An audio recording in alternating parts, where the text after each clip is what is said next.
Bom, vamos continuar aqui, já é o último painel, para depois vai ter o coquetel ali do lado. Esse daqui agora é um painel que vai ser moderado também pelo Benaton. A gente teve 2 painéis com o Thiago e 2 com o Benaton. Sobre o assunto IoT e Bring Your Own Device. Então, a gente tem falado muito dessa internet das coisas, a gente vai discutir um pouco sobre esse assunto. E aí eu queria convidar o Bruno, que está aqui já da McAfee, o Rafael Lack, da Abril, vai participar aqui com a gente também. O Kleber Brandão, que trabalha na Cypher, e o Rodrigo Branco, da Intel.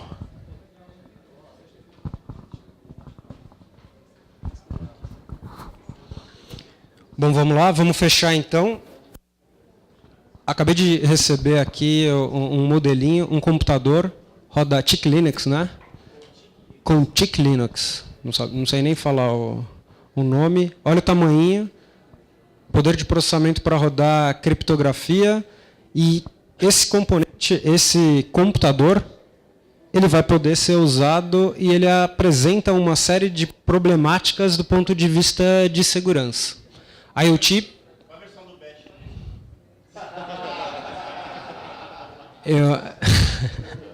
1.0.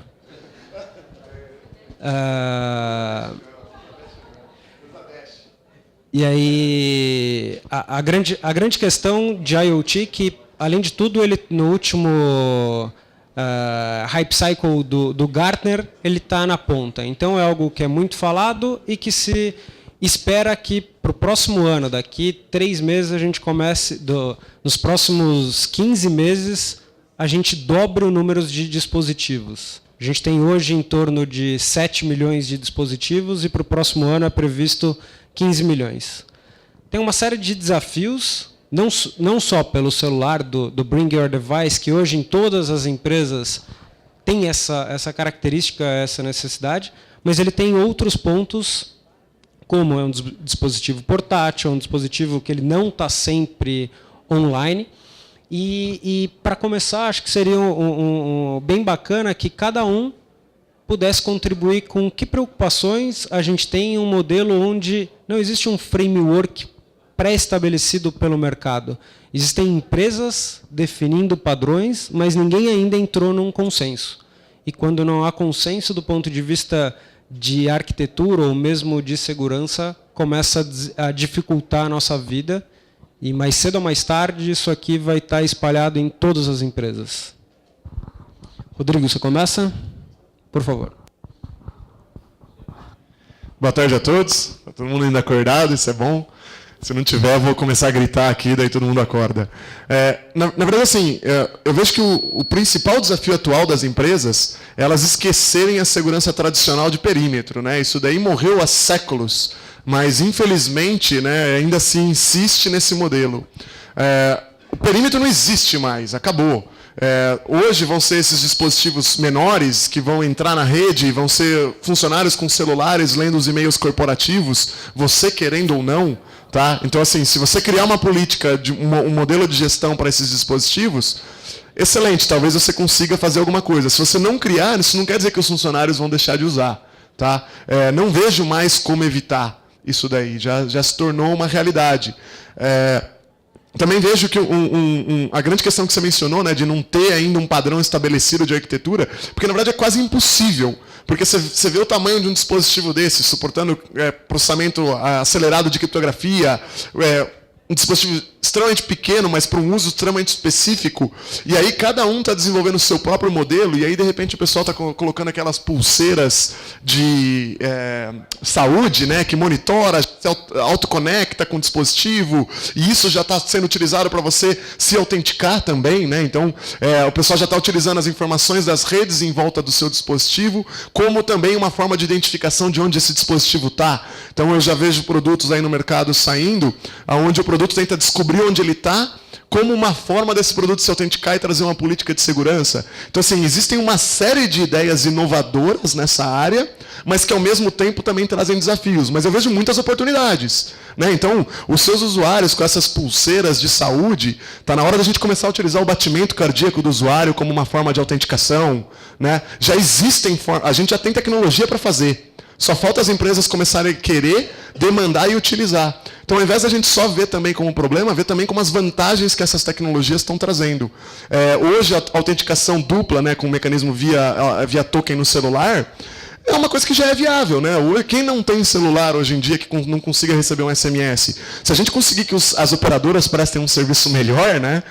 E que de fato a gente receba todos os SMS que nos são enviados, a autenticação, por exemplo, com token no celular, a autenticação dupla já é viável. Então eu vejo como muitas oportunidades para a área de segurança se a gente participar da discussão desde o começo. Bom, boa tarde a todos, pessoal. Obrigado pela oportunidade de conversar com vocês aqui hoje. Concordo com o Rodrigo, a gente tem, além das oportunidades, a questão de não ter um padrão, que o Leandro comentou, é um desafio grande.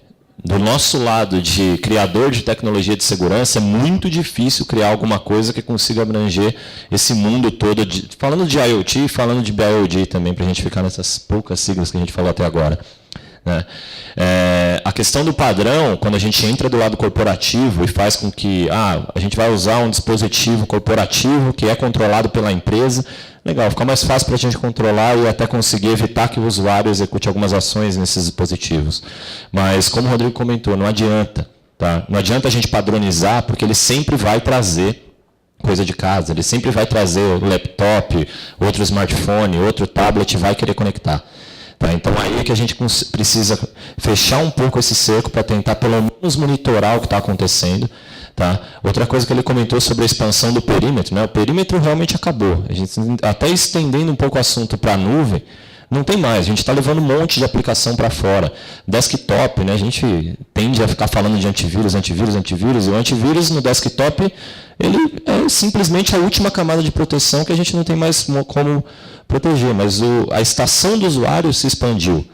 O usuário tem smartphone, tem tablet, tem conta na nuvem, tem conta em serviço de iCloud, de Dropbox e N outros. E vazar informação na internet das coisas vai ser muito mais fácil do que a gente tem hoje. E nós, do lado de segurança, a gente tem dois desafios. Né? Pensar um pouco no que pode vir de ataque nesse mundo. E a gente é bom nisso, a gente é bem terrorista, né? A gente consegue assustar quando queremos. Né? Então, assim, pensar, levar isso internamente para entender quais são os desafios de trazer esses dispositivos para dentro de uma rede corporativa e o que pode acontecer. Né? E o outro, pensar do lado da proteção. A gente vai ter que proteger, não é mais se você vai adotar, é quando você vai adotar. E se você não adotar, vão adotar sozinho sem você saber. Então, a gente começa a pensar nisso, já do lado Intel Security, ou Intel sozinho. A Intel é um grande padronizador da internet das coisas, né? A Intel pensa muito na internet das coisas e quer que ela nasça já pensando em segurança. Diferente do que aconteceu com a internet convencional, né? Que a gente vem encaixando segurança até hoje aí, em todas as aplicações que estão na internet. Então é por aí que a gente está caminhando. Integrar algumas coisas já em tecnologia no próprio dispositivo, isso ajuda. Porque já que a gente não vai ter um padrão de sistema operacional, de aplicação, talvez a gente tenha um padrão de hardware. Ou alguma coisa parecida com um padrão de hardware. Quando a gente começa a olhar comportamento e esquecer um pouco aquele mundo de assinatura que a gente conhece há 1000 anos e vem batendo cabeça com assinatura há 1000 anos, talvez isso nos mostre um futuro melhor para a internet das coisas e também para o BIOD. Tá? Bom, para passar para o LAC e para o Kleber, vou fazer um outro desafio de a gente vai dobrar o número de sensores. Se a gente dobra o número de sensores, a gente vai ter muito mais informações, muito mais dados. E a gente vai conseguir mapear e apontar questões de uma maneira muito mais ampla. Então, relacionando um pouco a Big Data, a quantidade de informações que você consegue ter sobre um indivíduo, do que ele veste, etc., o que vocês pensam do ponto de vista de proteção de dados de algo que, se é internet das coisas, vai ser sempre wireless? Complicou, mas vamos lá. Vou começar com um paralelo, vou dar uma volta grande aqui, só para colocar um cenário fora de tecnologia, para a gente fazer um paralelo, uma analogia mesmo. Se a gente for pensar lá atrás, quando o carro começou a ser um negócio sofisticadíssimo de ponta, quem não queria ter um tapezinho, né? Quem não queria ter ali um som no carro, né? Um negócio fantástico. Legal. Logo depois que todo mundo começou a colocar ali o tape no carro, começou a ter roubo do carro, do tape ali do carro. E aí, em algum lugar, alguém começou a fazer... Alô? Perdão. E aí alguém começou a fazer a venda dessa frentinha ou daquele fundo roubado. E aí começa todo aquele comércio, aquela postura do pessoal. Vamos lá, vai. Alguém já viu alguma fábrica de tape de carro que fabrica só o fundo ou só a frente? Fábrica de frentinha. Não tem. Se você está comprando frentinha, você já sabe de onde veio. E aí tem a postura de todo mundo. Tecnologia eu vejo do mesmo jeito. Vai muito da postura de quem adota, de quando adota e de se percebe o risco que está por trás de um modelo econômico muito maior. Será que o cara que está comprando a frentinha percebe que ele é o cara que viabiliza a estatística de roubo? Tem uma consequência. É a mesma coisa com os dados. Será que tudo sobre o Leandro eu preciso manter seguro? Será que não tem um monte de dados que ele mesmo publique, que são públicos? Tem um monte. Eu não preciso criptografar tudo. É o e-mail do vice-presidente ou da presidência. Será que tudo que ele escreve, até sobre o Palmeiras, é sigiloso? Não é. Mas eu preciso ter a ferramenta e ele precisa ter a cultura para, quando usar algo sigiloso, aquilo está bem protegido. Porque fazer o sigilo, a proteção, tudo de tudo é impossível, mas não dá para ignorar o fato de que precisa ter iniciativa, postura. A pessoa precisa saber o que proteger, como se proteger. E a mesma coisa, o que adotar de tecnologia, quando adotar, para não viabilizar o lado danoso da coisa, porque tudo tem uma contrapartida. Você pode estar viabilizando o crime. Bem, boa tarde. Primeiramente, eu queria agradecer os organizadores pelo convite. E essa questão é muito complicada porque não está diretamente voltada só para a tecnologia. Não adianta implantar milhões e milhares de tecnologia e a gente continua tendo envolvido o ponto mais fraco, que é o próprio usuário. Entendeu? Hoje em dia não é só um device como esse, tem chip subcutâneo. Você não consegue controlar esse tipo de coisa.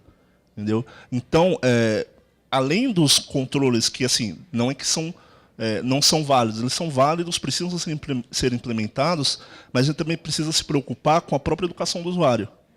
Entendeu? Eu já peguei casos de empresas que eram tão paranoicas com essa questão que o usuário tinha que deixar o celular na portaria e sofreu mais ataque do que empresas que não tinham a menor preocupação com isso, que, por exemplo, a secretária do diretor tinha IP válido na estação de trabalho e não tinha tanta dor de cabeça. Por quê? Por causa exatamente da questão educacional dentro da empresa. Então, quando a gente começa a falar todas essas coisas de é uma tecnologia nova, tem que ter regulamentação, a segurança tem que nascer junto com o produto, ao contrário do que vem acontecendo no mercado desde o surgimento da questão de segurança da informação até hoje, é importante sim, mas se a gente esquecer essa questão do usuário final, esse trabalho de implementar segurança desde o começo também não vai ser muito válido.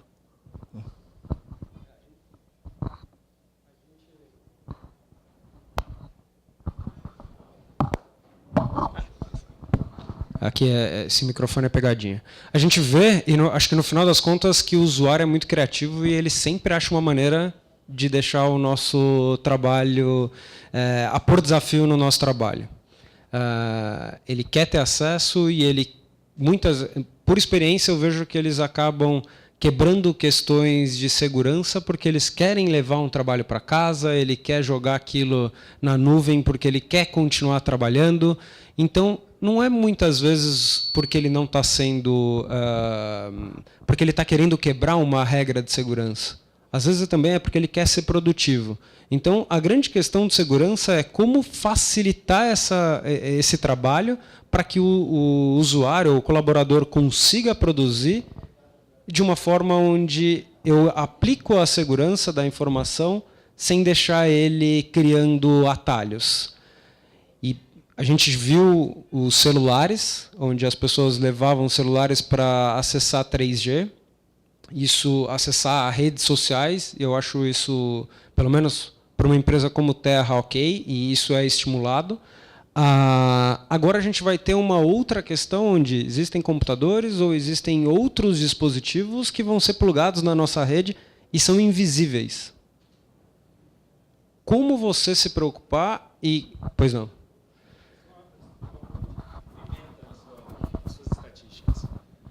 O número da Cisco no começo desse ano é que em 2020 a gente vai ter 20 bilhões de coisas conectadas na internet. A última estatística que eu vi o mês passado são 50 bilhões de coisas. Tem um outro número que diz que cada pessoa em 5 anos vai ter 5 mil coisas referenciadas a ela.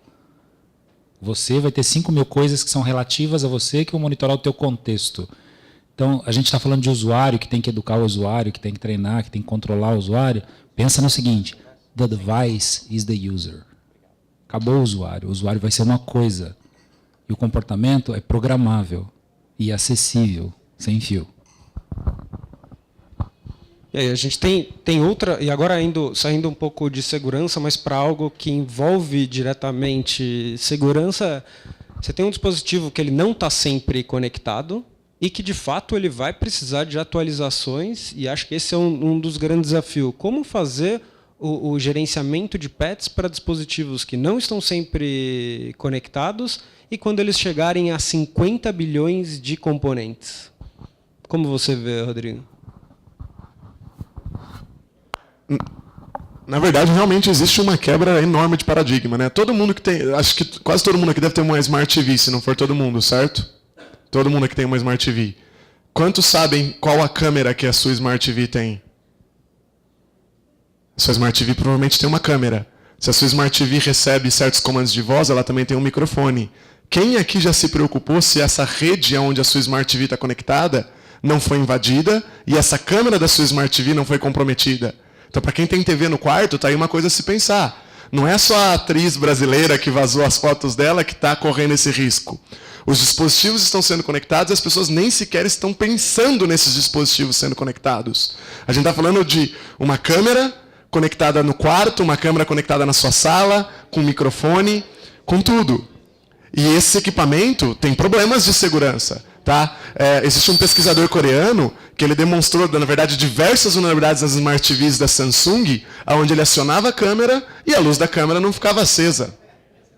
Ou seja, a sua TV, aparentemente desligada, na verdade, estava te filmando e te escutando. Tá? Então, quando a gente fala de conectar devices, a gente tem que lembrar que, imagina, se o usuário hoje ele continua usando a mesma senha em todos os sistemas, ele continua com os mesmos problemas que a gente há anos vem falando, a gente tem que entender que erramos.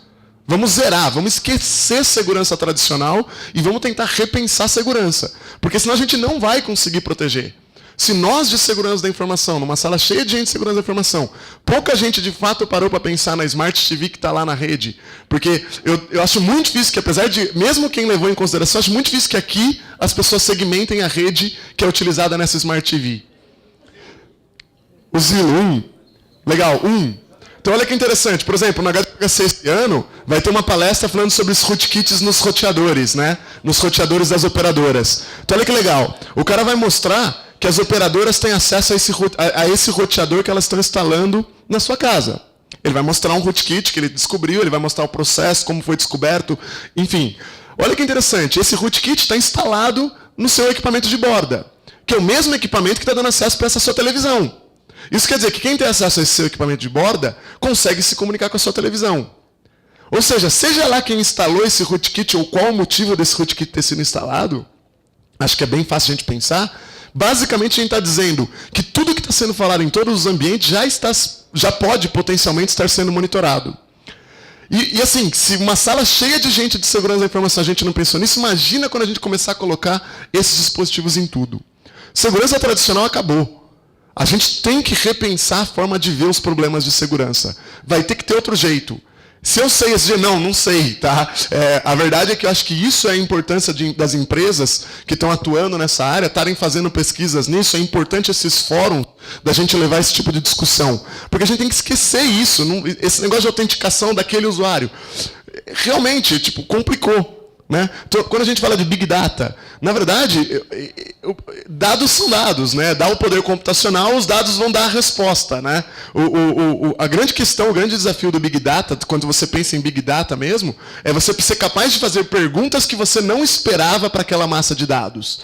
Mas fazer as perguntas tradicionais, ter muitos dados não faz diferença. Se você sabe o que você pergunta para aqueles dados, eu não considero ter muitos dados Big Data. Você tem uma base de 1 petabyte de dados. Se você sabe as perguntas que você vai fazer, o que você quer extrair, são dados tradicionais, só são muitos. Poder computacional resolve.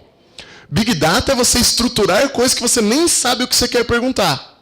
Então, assim, é muito difícil hoje nós que somos de segurança, entendermos os conceitos, os novos desafios. Imagina o coitado do usuário.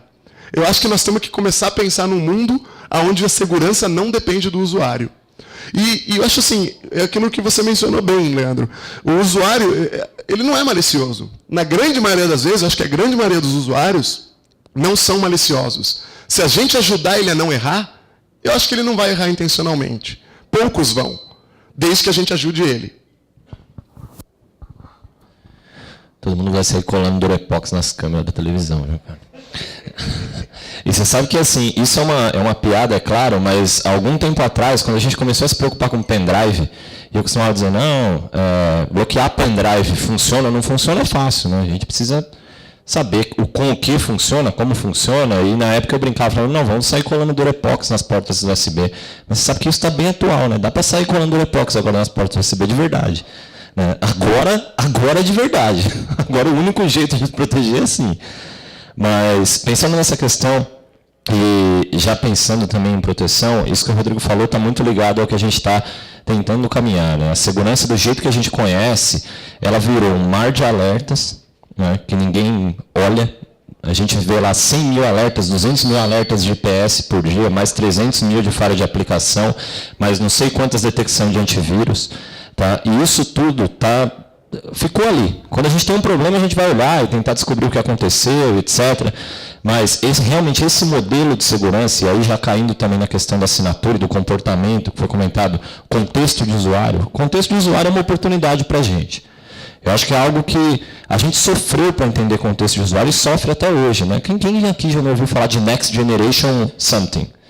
Next Generation IPS, Firewall, Endpoint, e o Next Generation nunca chega, né? A gente está sempre esperando a próxima geração. Mas um dos pilares do Next Generation é o entender o contexto. E quando a gente tem mais informação, e talvez o IoT seja uma fonte desse mundo de informação, começa a ficar mais fácil entender pelo menos o comportamento. Realmente, se a gente deixar na mão do usuário, vai ser difícil. Porém, lembrando do nosso clichê, que tenho certeza que cada um de vocês já repetiu umas 300 vezes na vida, pessoa, processo, tecnologia. E a tecnologia não vai responder sozinha, não tem jeito. O IoT vai estar na mão do usuário. A gente vai ter que fazer alguma coisa com que o usuário saiba e ele tenha consciência que ele precisa pensar em segurança. A analogia ao mundo real é sempre válida, né? Ninguém sai com um Rolex andando de madrugada na Praça da Sé. Então ninguém vai navegar ou usar um dispositivo conectado num lugar que ele sabe que é perigoso. Só que poucas pessoas têm essa consciência. Né? A gente passou anos fazendo conscientização de phishing. Né? Olha, phishing, não clica no link, por favor, seu nome não está no Serasa, você não recebeu nada do FedEx. E agora acabou, né? Porque não adianta mais. O cara recebe phishing, não só phishing, mas outras coisas. Às vezes ele está num site confiável, ele clica em alguma coisa e está infectado. Não precisa nem baixar arquivo. Então, essas coisas vão passar pelo usuário e a tecnologia tem que evoluir, Leandro. Você perguntou como eu vou fazer patch de 5 bilhões de dispositivos. Sinceramente, eu não faço ideia. Eu espero que eles já não usem um bash vulnerável, como aquele ali, mas assim, a gente vai ter que pensar em outras camadas. A nuvem é um grande amigo de segurança. Pensar, assim, uma coisa que eu tenho certeza, a gente não vai usar assinatura para fazer segurança em 5 bilhões de dispositivos, é impossível. A gente vai ter que esquecer a assinatura em algum momento, apesar de hoje ela ainda ser largamente utilizada. Tá? Mas a gente vai ter que repensar, vai ter que fazer com que o dispositivo nasça com segurança, vai ter que integrar o usuário, vai ter que ter processo e não é fácil, né? Se fosse a gente não existia também. Tá? O Rodrigo falou das Smart TVs, eu fico imaginando como explicar para os meus pais que a imagem deles num momento íntimo foi gravado pela televisão e que aquilo vazou e agora está no YouTube. E que foi você que deu a TV para eles, né? De presente. Eu pensei nisso e realmente é difícil. E se a gente vai recomeçar o processo, se a gente vai começar, a gente tem que pensar também em relação à privacidade, porque quanto mais dispositivo, e eu vi as pulseiras, não sei se alguém usa aquela Fitbit, eu uso o Jawbone, mas quando você marcava que a atividade sexual, ela ficava indexada no Google. Então você além das câmeras, dos dispositivos que você veste, você está sempre alvo da privacidade, alvo que alguma coisa pode te afetar.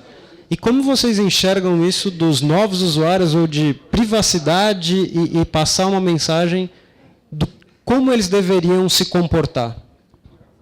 Então, voltando um pouco no assunto, e até gostei do que o Rubira colocou, porque eu vi um artigo que falava de um caso parecido, não era Smart TV não, mas a mãe, no melhor intuito de cuidar bem da criança, comprou lá um equipamento de babá eletrônica e tudo, e o cara conseguiu entrar no dispositivo remotamente e ficou zoando a criança. E a criança, né, berrando no quarto. E o cara entrou, e lógico que a mãe não queria promover o cenário, mas acabou entrando. O que eu acho, Benatão, é que o pessoal tem que sair um pouco da postura de telespectador desse mundo e passar a ser um pouco mais ator no mundo. Ou seja, se ninguém comprar uma babá eletrônica que não vier com um teste, que não vier garantias, e o mercado for obrigado a dar esse salto, é o que ele brincou hoje cedo. Eu estava acompanhando o discurso dele logo cedo, que ele falou assim, a Intel não vai deixar eu colocar essa feature porque eu já sou melhor. Ué, o mercado não está exigindo que esteja lá em cima com tudo redondo, com tudo fechado. As pessoas compram e adotam a coisa quase que reckless, né? Vai, se bater, bateu, se capotar, né? Dá um jeito de brecar. À medida que todo mundo... Não, mas... Não, já passou por teste? O pessoal me contou um pouco da história da câmera lá atrás e eu usei o equipamento mais sofisticado que eu achei. Você bota um pedaço de papel aqui atrás e tampa a câmera, só abaixa o papel a hora que você quer usar. Funciona, é físico, não tem o wireless que vai desbloquear a câmera, porque não dá para confiar que todo o software que está aqui vai estar funcionando sempre, sem o patch, ele é auto-atualizável. Não dá, a gente tem que passar a ser um pouco mais consciente do risco, viver com algum nível de risco, que é o que você colocou mais cedo numa outra discussão. Sempre vai ter um certo nível de risco e eu tenho que saber conviver com isso e exigir, demandar um certo nível de segurança enquanto cliente.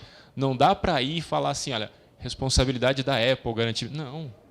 Aonde está a minha parte da responsabilidade de ir atrás, de fazer valer, de testar, de olhar para esses produtos e exigir. Você não exige que um carro não capote na curva, que tenha lá os testes. Você compra um carro que foi o mecânico da esquina que montou com peça que ele achou no lixão.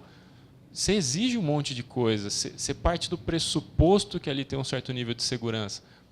E o dia que tem um recall, fica aquela puta sensação, né? Nossa, a Fiat está fazendo... não sei quem está fazendo recall. Meio que queima o filme recall, né? O cara olha aquilo... Ué, e patch, que fala assim, tem vulnerabilidade de segurança. É mais um. Ué, qual que é a diferença do recall porque tinha um bug desgraçado de segurança e... Né? Não tem. Como que a população... né? Mais uma conta do YouTube rodou aqui. O cara, mais uma menina ficou pelada e foi... Enquanto todo mundo aceitar, como se a gente fosse espectador, e que isso é plenamente aceitável, vai mudar quando? Vamos continuar vendendo frentinha. Então, não tem jeito. Tecnologia, para mim, é que nem revólver. Ele é solução ao problema, depende de que lado do cano você está. Né? É tecnologia. Né? Ela não escolhe a utilização, quem dá é a gente. E a gente vai ter que começar a exigir, a ser mais ator, a ser menos passivo. A gente não está olhando para uma TV, eu não estou vendo o Faustão no domingo, eu tenho que aceitar o que está ali. Não. Por isso que a galera hoje, principalmente mais nova, vai para a internet. Eu não quero ouvir, eu quero participar do que está sendo falado. Eu não quero engolir o que está chegando pronto. Eu quero ser mais ativo nesse processo. Esse mundo de risco, e risco cada vez mais lá em cima, o tempo todo aparecendo, a galera tem que ser extremamente mais ativa. Não dá para ter o comportamento do eu sou o telespectador da tecnologia. Não, amigão, você está fazendo a tecnologia, só que você está do lado que compra. Kleber, vamos aproveitar, depois que você der sua opinião em relação à privacidade, a essas questões, já fazer o fechamento e a gente volta aqui para encerrar. Perfeito. Essa questão é muito válida sobre exigir cada vez mais qualidade dos produtos. Só que um problema que a gente tem, principalmente aqui no Brasil, é que época de Natal agora, por exemplo, 25 continua lotada, vendendo brinquedo que não tem selo do Inmetro. A gente continua gastando dinheiro no mais barato. A gente vai no mercado, não checa a data de validade do produto, entendeu?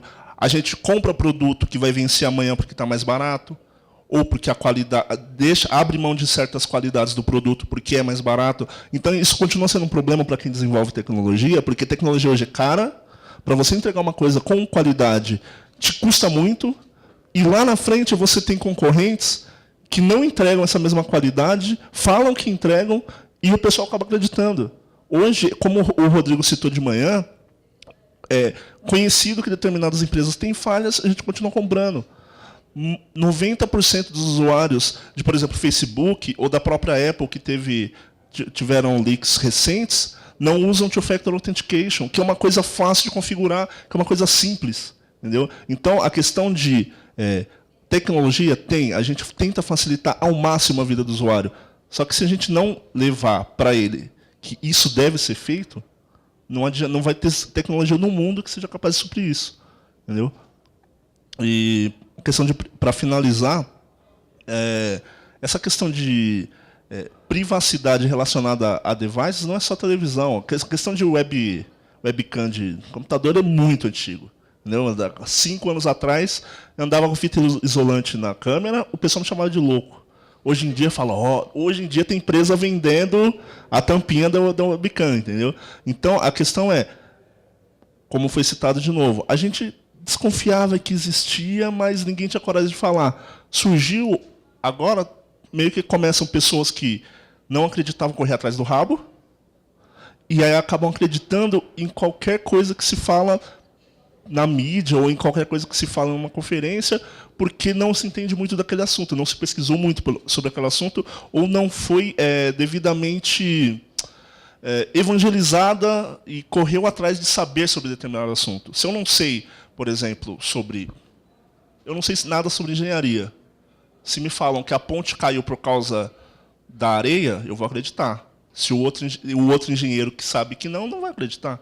Entendeu? Só que eu que compro a ponte, eu vou acreditar no que o cara vai me falar. Por quê? Porque eu não estudei, não sei sobre determinado assunto. Então, cada vez, encontros como esses são importantes para disseminar esse tipo de informação e fazer com que os espectadores corram atrás disso. Quando você for comprar um produto, corre atrás. Entendeu? Quando você vai votar, você não pesquisa se o deputado, se fulano está envolvido com caso tal. Quando você for comprar um produto, pesquisa, vê se não tem leak. Pergunta para o cara, isso aqui que aconteceu, por que aconteceu. Quando você for comprar um produto, você acaba se certificando que eu não estou comprando o que ele fala que é melhor, eu estou comprando o que eu acredito que é melhor porque eu fiz a minha pesquisa. Acho que é só isso. Quer fazer algum fechamento? Tranquilo, obrigado. Bruno, por favor. Eu acho que, a gente pode ficar falando disso aqui a tarde inteira, né? Você viu que a gente acaba abrindo muito o assunto. Tem uma pergunta? Tá, legal. Acho que ele falou que vai fazer no final. Mas, basicamente, assim, a gente tem alguns desafios em segurança, que não são poucos. A gente vai ter, sim, que repensar a maneira de fazer. Já estamos fazendo isso. Tá? Do lado de venda, a gente já sabe que tem muita coisa acontecendo. E isso é um dos motivos, no nosso caso de McAfee, da Intel ter comprado a McAfee. Tá? Exatamente já pensando em IoT, pensando em segurança embarcada, que começa a fazer mais sentido, porque, acredito até mais do que eu, vocês já percebem que, do jeito que a gente vem administrando segurança, a gente vê inúmeros casos de fracasso de empresas que não falharam em investir em tecnologia. Tá? Os últimos que a gente viu por aí, eu tenho certeza que não faltou tecnologia, mas talvez faltou algum processo, faltou integração, e isso que vai continuar acontecendo enquanto a gente não começar a mudar um pouco o nosso mindset de como se proteger, de como o usuário vai tratar, principalmente essa questão da internet das coisas. Tá? Mas seguimos conversando depois também. Um ponto que eu acho que é importante, que eu vejo que falta bastante também quando as pessoas falam sobre a internet das coisas, a computação também mudou. Quando a gente fala de tantos dispositivos, tantas coisas conectadas. Pensa que hoje, os dispositivos... Antigamente o dispositivo computava, né? Ele simplesmente estava lá, independente se ele estava no mainframe ou no desktop do usuário, a gente só mudou o fato de que o dispositivo computava. Hoje, com a internet das coisas, os dispositivos eles sentem, eles se descobrem, eles são cientes do mundo que está à volta deles. Eles estão te medindo, né? Então, por exemplo, esses dispositivos de saúde estão mensurando as suas atividades, eles estão tentando um descobrir o outro, um tentar se conectar com o outro, porque cada vez fica mais fácil, né? Então, eu não sei se vocês já viram essas tecnologias de tomada inteligente, onde você conecta na sua, você liga o negócio, ele se conecta na sua rede wireless e você passa a controlar a tomada via wireless. É um negócio super legal, né? Porque você consegue desligar uma luz da casa via celular. Enfim, é interessante essas tecnologias. Só que elas são feitas para se conectarem. Elas são feitas para estarem cientes do que está à volta e ser fácil essa conexão. E isso vai trazer outros problemas de segurança também. Tá? O Kleber mencionou muito bem que o usuário não valoriza muito segurança, né? Então a dona dessa babá eletrônica, tenho certeza que se ela tivesse parado para entender qual que era a frequência do rádio que se comunicava, para entender se existia algum protocolo de comunicação segura, se ela tinha uma gaiola de Faraday em volta da casa dela, ela não teria tido problema, mas eu tenho certeza que ela não se importou com isso. Eu duvido que se tivesse algum dos vendors de babá eletrônica que tivesse uma forma de você instalar a sua babá eletrônica mais segura, eu duvido que a grande maioria, talvez 99,9% dos usuários iriam se preocupar. Os que iriam se preocupar não precisariam desse guia. Então fica difícil para o cara que vende, porque como ele vai vender um negócio com segurança, se quem se importa com segurança já entende do problema e já não iria usar daquela forma errada. E quem não se importa, aquele negócio só vai ser gasto, porque não adianta você colocar um guia de como fazer, porque ninguém vai seguir mesmo. Então, assim, é um grande desafio. Essas tomadas inteligentes, esses dispositivos, tudo isso é impressionante. Você liga, ele se conecta. Né? Ele quer falar com todo mundo, ele não quer segredo, né? Pelo contrário, ele é feito para isso. Então a gente tem que entender que o paradigma da computação também mudou. Quando a gente for falar sobre segurança nisso, eu acho que o mais importante é ter essa mudança de paradigma da computação. É muito mais base do que segurança. Tá? Essa tecnologia, a forma de ver ela mudou completamente. Tá? Então eu acho que isso é a grande mensagem que a gente tem que levar para os próximos fóruns para a gente discutir. O paradigma base que a gente estava conhecendo, que a gente usava como base para tomar as decisões, acabou. Como a gente vai conseguir proteger a partir daí? Obrigado.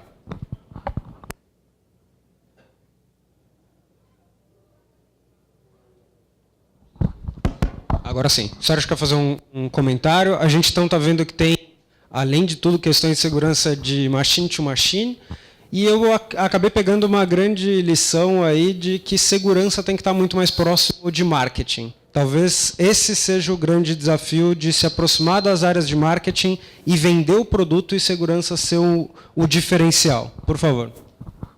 Não, é só algumas observações que me veio à mente vendo essa discussão. Recentemente a gente teve um grande evento, né, de segurança Black Hat DEFCON, né, e entre um evento e outro evento, que eu sempre tive presente, eu vi algumas coisas importantes que me chamaram a atenção. O pessoal de marketing, o principal brinde que eu vi sendo dado foram janelinhas de câmera.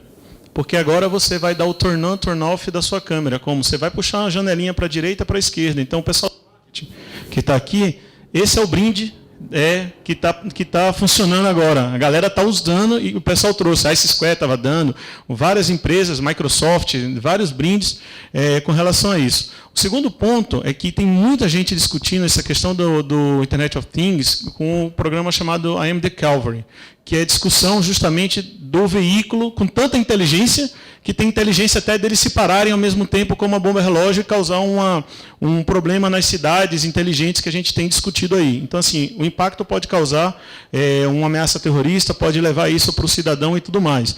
Então, tem muita gente discutindo, cuidado, quem está comprando um carro super moderno e tudo mais, que faz isso, aquilo outro, porque ele agora vem com um computador de bordo e sabe até se você realmente naquele acidente estava em alta velocidade ou não. Provavelmente o Rodrigo já desligou todas essas funcionalidades do dele, mas tem. Eu vi uma palestra também na DEFCON, muito interessante, falando o que o Kleber falou. Kleber está falando. Questão do preço. Os caras falaram exatamente isso. Você compra um device que vai ser o gateway e tudo mais na sua casa de saída de tudo, isso está ligado com o teu computador corporativo. Você está fechando a VPN, mas o gateway está lá antes, olhando tudo. E ele é tão seguro quanto esses elos. E aí a gente extrapola. Devices falando com devices, falando com aplicações, falando com sites, falando com autenticações. A gente é tão seguro hoje quanto a segurança da aplicação em que aquele dado está passando. Não mais entre as transações, não mais a fronteira. Não existe mais firewall que segure tudo, porque você está entrando por aquele canto. Então, o código e o pessoal de pesquisa, desenvolvimento de software e tudo mais está ganhando cada dia mais uma importância maior e uma preocupação maior, porque o cara está vindo com um device para dentro da sua empresa, conectado, plugado. Hoje o Fitbit ainda não tem, o próximo já tem GPS. O IOM está lançando a versão dele, do wearable dele, e por aí vai, e daqui a pouco as aplicações vão monitorar tudo. E até que ponto isso não pode ser usado para um sequestro, para coisa desse tipo. Então, é uma preocupação que é grande, e eu acho que é uma área de pesquisa muito grande para o pessoal mais inteligente aí, que gosta de estar aprendendo coisa nova. Sérgio, obrigado. Kleber, Rafael, Bruno, Rodrigo. Pessoal, obrigado.